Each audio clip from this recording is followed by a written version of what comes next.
Hello everyone. Today we talk about how to fix the app of HBallPol. We will go to settings. Then we click on apps.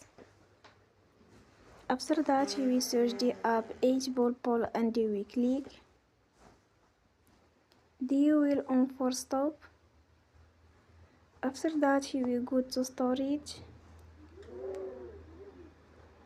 Then we click on clear cache.